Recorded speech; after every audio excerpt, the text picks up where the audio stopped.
Oh, interesting. Once someone moves into having some managerial responsibility, you start Uh-huh. measuring not just because they're still in the field doing work for Right, clients directly, but then you're also measuring how employees feel under them, which I think is right. probably a system that is overlooked a lot in the scale of business that we're talking about. Hey, welcome back to the Lightspeed Lawn Care Marketing Podcast. I am your host, as always, Cody Owen, sitting down today for a returning guest, Martha Woodward from Quality Driven Software. And we are having Martha back on because I was talking to a friend not that long ago, and he was telling me about a problem he was having with a new management position that he is in. And I was like, I really think you should listen to my last interview with Martha. And he came back and he said, hey, I would really love to hear more about the career ladder that she mentioned. And so I immediately fired off. Well, I waited for Martha to be done with the big quality driven conference. And then Yeah, I emailed her immediately after to get her back on. So, Martha, thanks so much for hopping back on with us. absolutely. Yeah, I was going to say it's a topic that I love, but I kind of love any of those topics. So, nothing new there. But yeah, so career ladder. Want me to just start? Yeah, let's just jump in and kind of, I guess for anyone who's not 100% sure what a career ladder is, can you walk us through just like a simple definition and then we'll go a little deeper? Yeah, and I think it people typically think of a career ladder like at large corporations. Mhm. And for instance, my daughter is my oldest is a UX designer, and they have 10 levels. That's how they describe their career ladder. Theirs is very much based on longevity, Mhm. not work performance. I'm not a big fan of that, but career ladder is just going to be what are the possibilities for growth and promotion within the company. And like I say, within small businesses, not even just home service businesses, but small businesses, most people think, well, I can't have a career ladder. I mean, we're just tiny, I and can't promote someone out of the field. I would have to find right. someone to go into the field. Yeah, yeah. So and it is true you would have to be a certain size, but even 5 employees, you could create one or two positions within those 5 employees so that there's somewhere for them to go, Mhm. cuz at the end of the day, really nobody wants to accept a position at a company and think that it's going to be a company they can stay at if there's no room for advancement. Yeah, And I guess I should add the employees that we want to hire, exactly. because those people who have no aspirations whatsoever are probably not the ones we're really wanting anyway. So you have to provide that for them. And a career ladder becomes a great recruiting tool too. You can absolutely use it as your differentiate on, hey, even though we're a small business, or hey, even though we're a home service company, we have these levels within our company for room for advancement. I guess let's start with, how do you even come up with the levels and defining those? So, the best thing that I can tell you is that you would basically list out all of the major functions in your business, like payroll, quality, customer sales, and interactions. And you just kind of list out all your tasks Yeah. and what you need done for to reach your goals. So for most of us, our big growth goal revolves around either a revenue goal or a could be a quality goal or something, but typically a revenue goal. So what are the things that need to happen to reach that goal, that revenue goal? And it is, there's things around your client satisfaction, employee satisfaction, sales, etc. And then under each one of those segments, those areas, you kind of divide it further on, okay, so what constitutes client satisfaction? And you break it all down. And then you look at how you could group those. So, for instance, I have tech. So actually, to cheat a little bit, I start with trainee as the first level. And for us, that was really appropriate because only about 50% actually got out of training. Yeah. So it actually was a bump. So we had the trainee level was level 1, technician was level 2, lead technician level 3, field manager level 4, and then office managers level 5. But as far as somebody coming in the field, they pretty much had 4 levels because most of them didn't get promoted into the office manager. Oh, I know one I forgot for the trainee side was a trainer. Yeah. So you have lead technician, trainer, then field manager. Okay. Yeah, this feels like very similar to I worked for an Alamo Draft House in college, the dine-in movie theater, and we had a very similar, like you came in as a trainee and then Right. you became kind of the next tier was being a greeter. And that is not like a hostess at a restaurant. It was when the theater seats, it's like a restaurant getting 200 customers at once. So it's a big dance to get that done. And so you would be paired with a server, which is the next tier, who's kind of like an independent person. You'd be paired with them to go and get drink orders. So you would just run through and do that to get things started for them. And then they would take over the theater after that. And so you had servers, and then you had trainers and shift leads. And then that was your like first tier of management after that. So this is this kind of system kind of naturally develops in a business of a certain size because you're always, even if you have not done anything to make this happen, the people who have been there a little longer are who new people are going to look to when they have a question about how something should get done. And so you can even look at this when you're trying to implement this system. And Martha, obviously, you're the expert in this. Please contradict me at any point. No.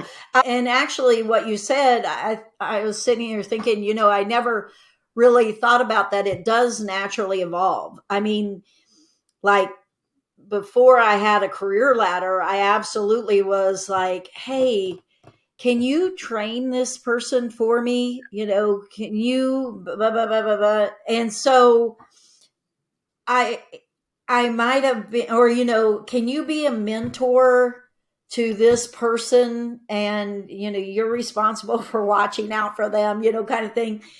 So you're right. The roles do develop organically. And but the problem with organically developing and there's no formal structure to it is I think you lose the whole celebration part, like rewards and recognition part about moving to those next levels. Where you have people excited about being given more responsibility. Yeah. If you don't do it correctly, no. Exactly. Yeah. My first job in a restaurant, this was my very first job. I was in high school, and the person who was training me asked how much I was making. And I told her, and I, got a talking to from management after that because she found out that I was getting paid more than her to be trained by her. So when you have these like unofficial positions, and then, it probably leads to some other sloppy organic practices like not increasing people's pay with time. Right. And then you end up with situations like that where she was really angry and, was considering quitting because, she'd been there for 3 or 4 years, had been responsible enough to become a trainer. And, they plucked this kid from the local high school off the street to get paid more than her. Yeah. And that's such a pet peeve. The not having transparent pay Mm-hmm. is such a pet peeve of mine, because that should have never happened. One, nobody should ever be asked to withhold information to their coworker, other than personal information, of course.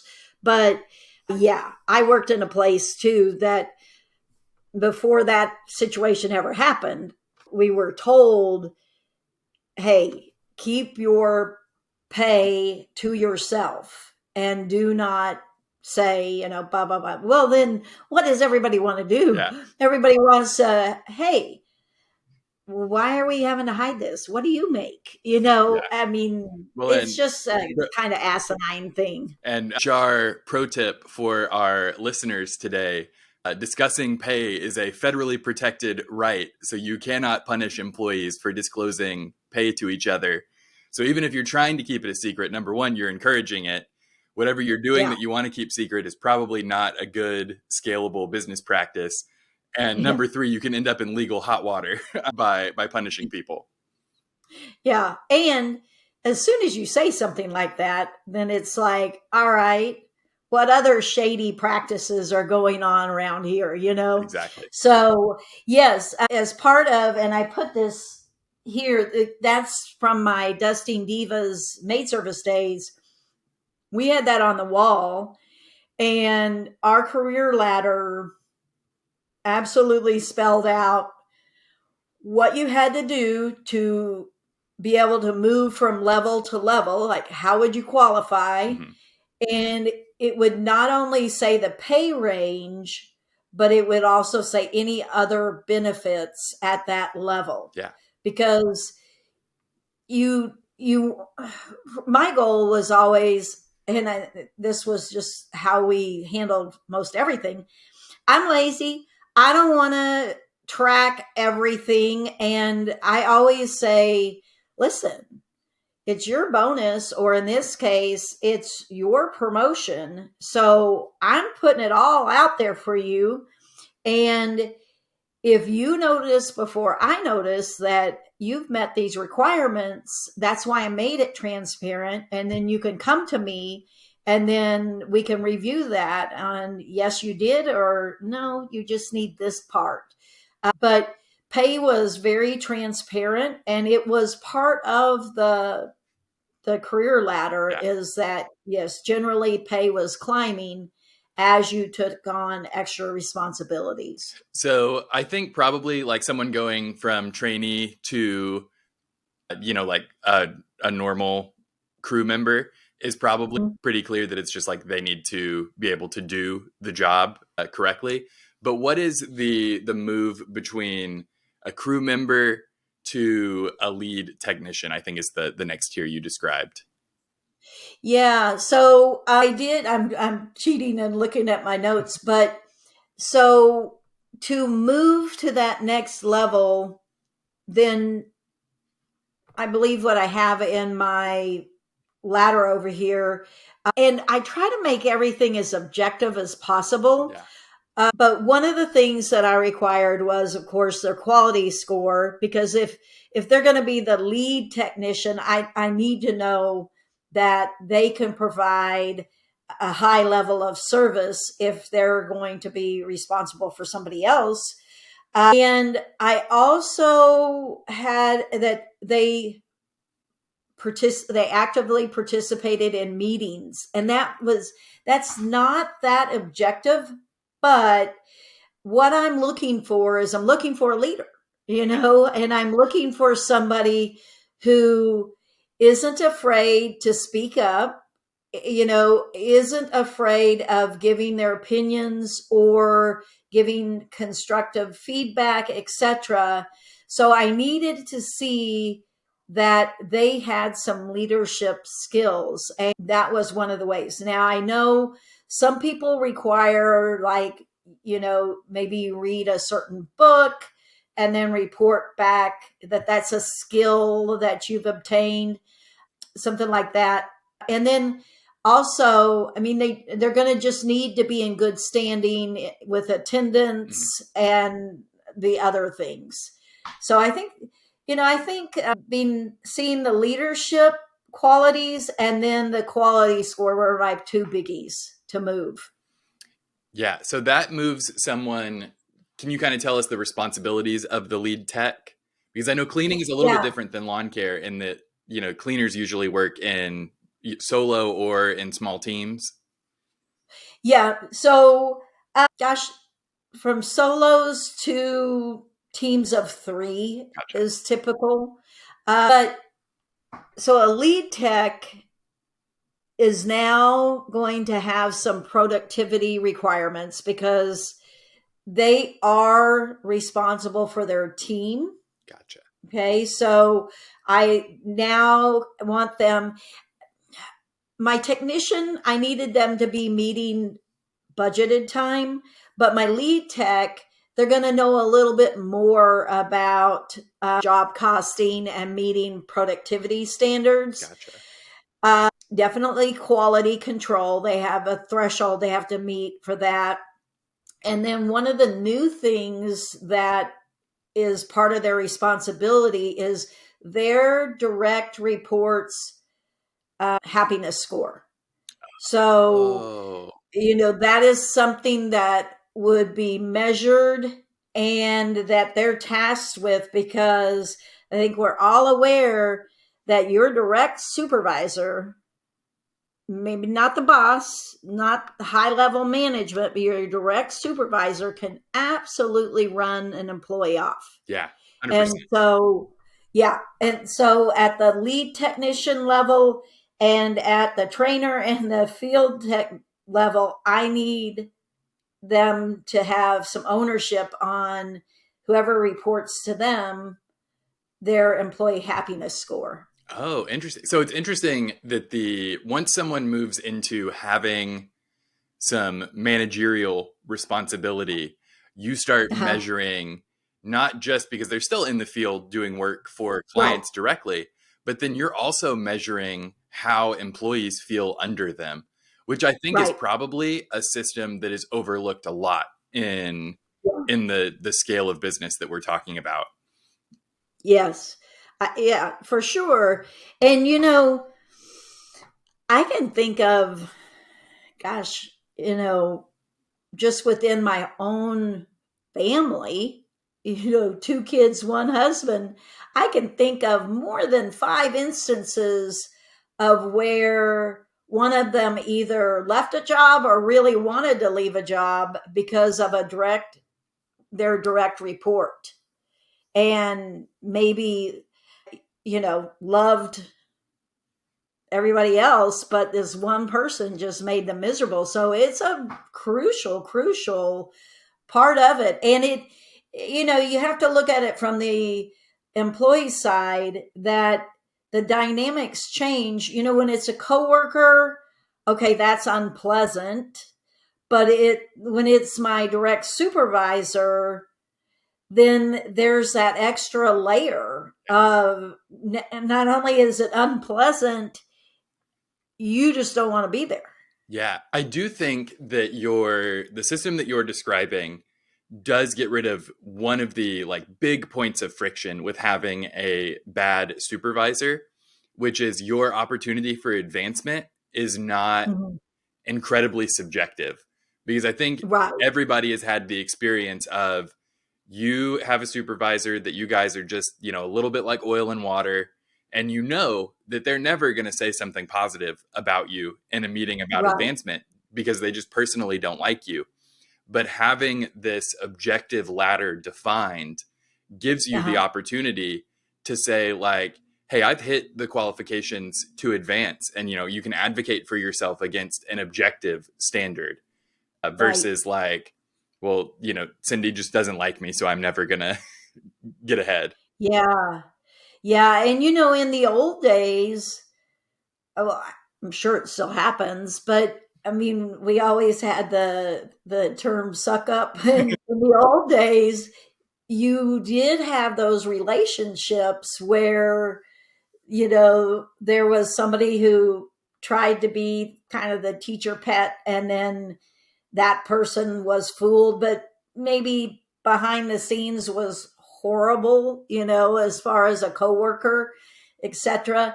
When you base those decisions on likability, and it's not even group likability, it's this one-on-one, whoever's making the decision Yeah. deeming them likable or not, and that's how you move them up, then that system is pretty destined to fail, because we all know people can trick you and put on false fronts. So yeah. And from the employee's standpoint, people shouldn't have to guess how to excel in their work. And Yeah. they should know what's expected, and then what do I have to do to grow in this company. Yeah. So Clear, measurable objectives. I remember yeah. being given feedback that was like, we need you to be more like this. And it would be something that was so subjective that it was like, I don't want this as one of my goals in my job. Right. How could I possibly, this isn't measurable. Like, I'm dependent on somebody else's interpretation of actions they're not even seeing. So let's talk about, we're at the lead technician level. They have some direct reports. They have quite a bit of responsibility. We're now measuring client feedback and employee feedback on this person. Mm-hmm. What gets Mm-hmm. them to the trainer level? So it is, I might have to cheat. Let me see. I'll even edit out the cheating, so you just look like you knew it offhand. So again, it's going to be, in my company, it's going to be a lot based on quality score, but this time it was based on a rating from all the employees on basically there were certain things based on cooperation / teamwork. We had questions like, this was kind of a litmus test, is, would you want this person to be your partner day to day? And it was based on quality of work. Would you want this person, so that we could eliminate the personality part, but then we also assessed the teamwork part. So that's what we're looking for, is someone who, because they've already met the team lead requirements, which showed that they did have some leadership qualities. Now I need to know, are they a team player? Do they get along with really everyone in the company? And would everyone be willing to work with this person? Yeah. So, and then once they are in that position, kind of similar stats that they're measured on as far as quality, but this time they're going to be let's see, the trainer position. Now, the trainer position is a little bit different, because they can be, again, this is my company, but they can be a team lead who is qualified to be a trainer, and they're only a trainer when we have somebody to train. Yeah. If that makes sense. Yeah. So as far as the employee happiness scores, then we'll get that from any graduate of theirs. But like I say, that may be depending on our hiring status, that may be happening often if we're hiring a lot of people, or, you may have a hiatus in between. But Yeah. similar things as far as we need to know, are the trainees feeling like they got the knowledge, and they do all these ratings when they get out of training. Mm-hmm. So when we have a trainee, the trainer is sitting down with the trainee at the end of every day, but the trainee will evaluate the trainer at week 1 and week 2. Yes. Yeah. And So, I remember that happening at the restaurant where we had like surveys about your trainer and how it went. And I remember that made them invested in, because we had to memorize cocktail right, recipes, what went on certain pizzas, all the burgers, all of that. And you got tested on it. And so they would be in the break room with you. They're still running a whole theater. But uh-huh, they'd come into the break room with you and be like quizzing you on cocktail uh-huh. recipes to make sure that you knew what you were supposed to know for the exams. Right, right. Because if there's a certain level of, like, if you're running all the trainees away or the trainees are getting out.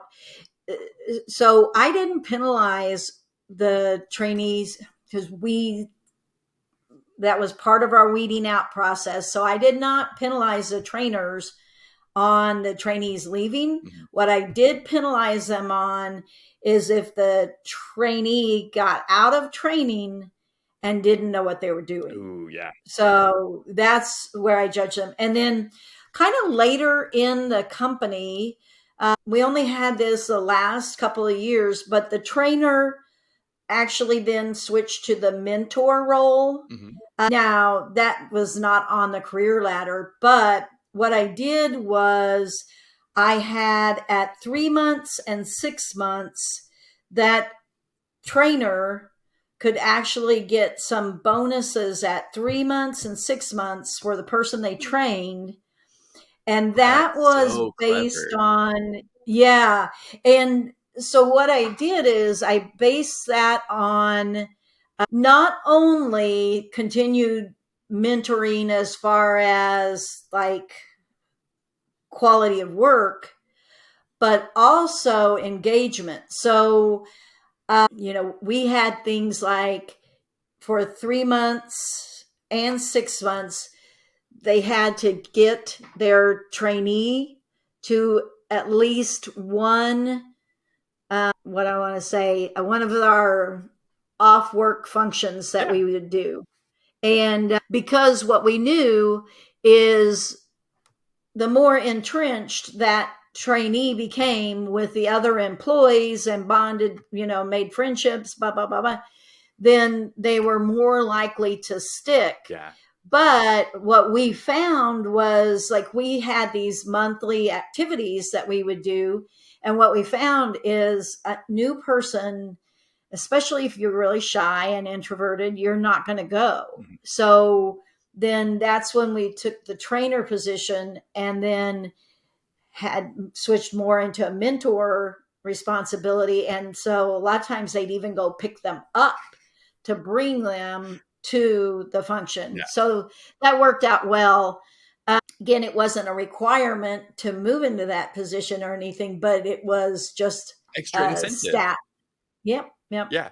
Well, and I think on kind of a closing note here, I think the thing that you are so good at is aligning the company's objectives and the employees' incentives, where Mm-hmm.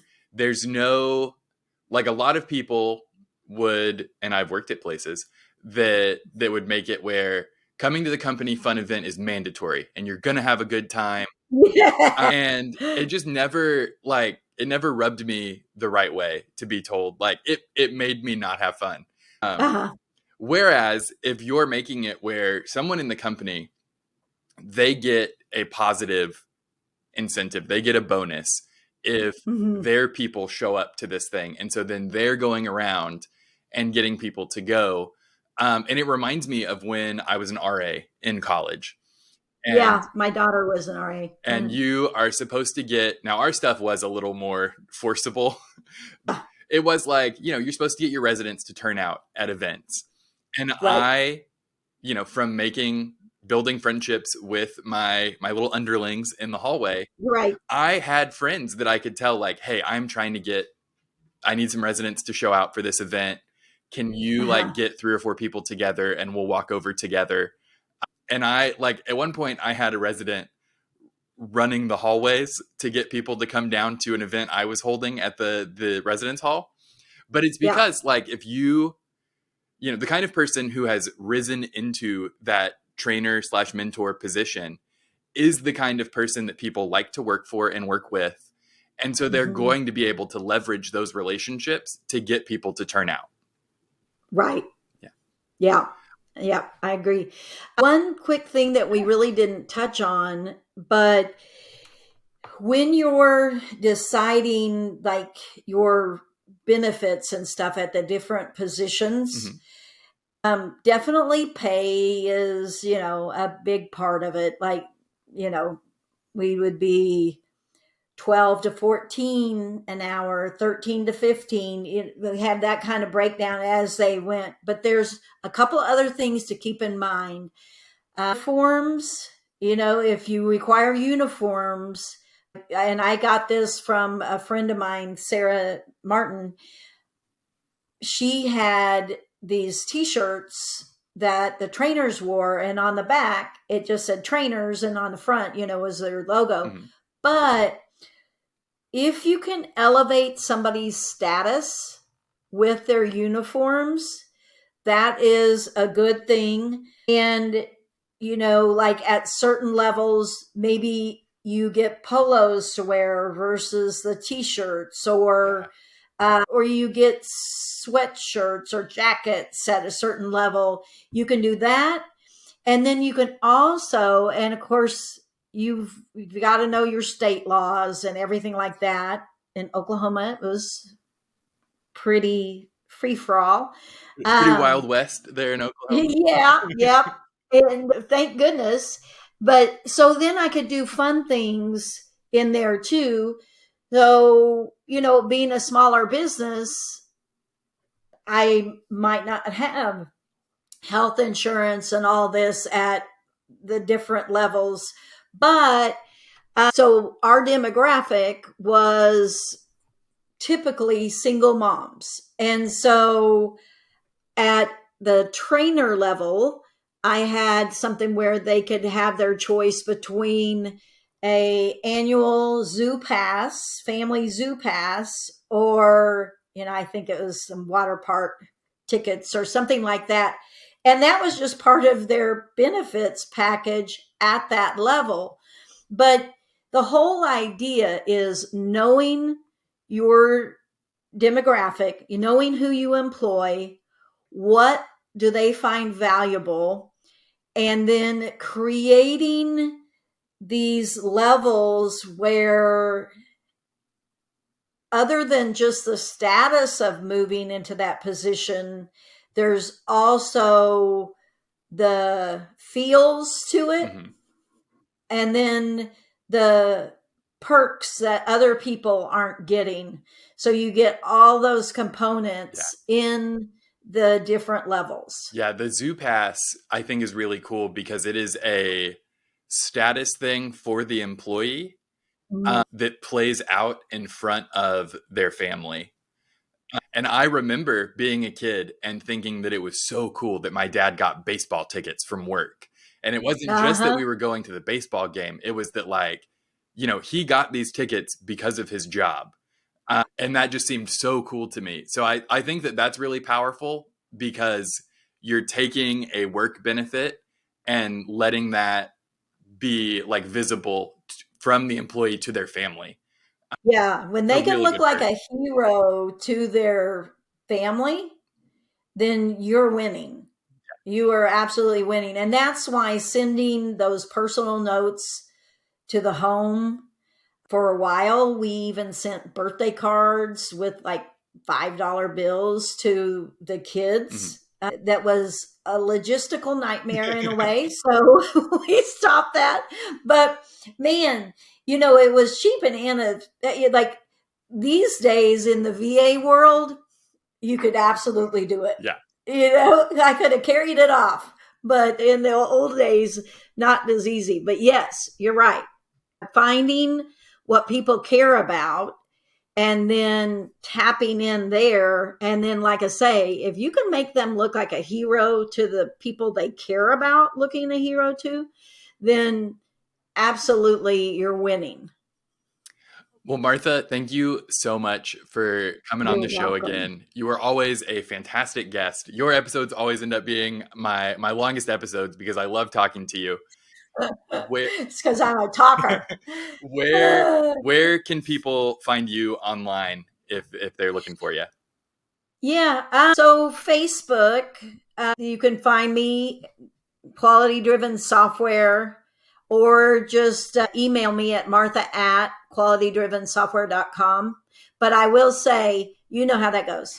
Get a gazillion email messages a day. I almost find that people ping me on Facebook Messenger just because I might notice that more, sadly. Yep. And then you are one of the co-hosts on Fight Club for Business. So we will make sure to have a link to that Facebook page as well. Nice. But yeah, thank you so much for coming on. We'll figure Okay. out what we Thank need you you. for next time. Okay. All right. Bye.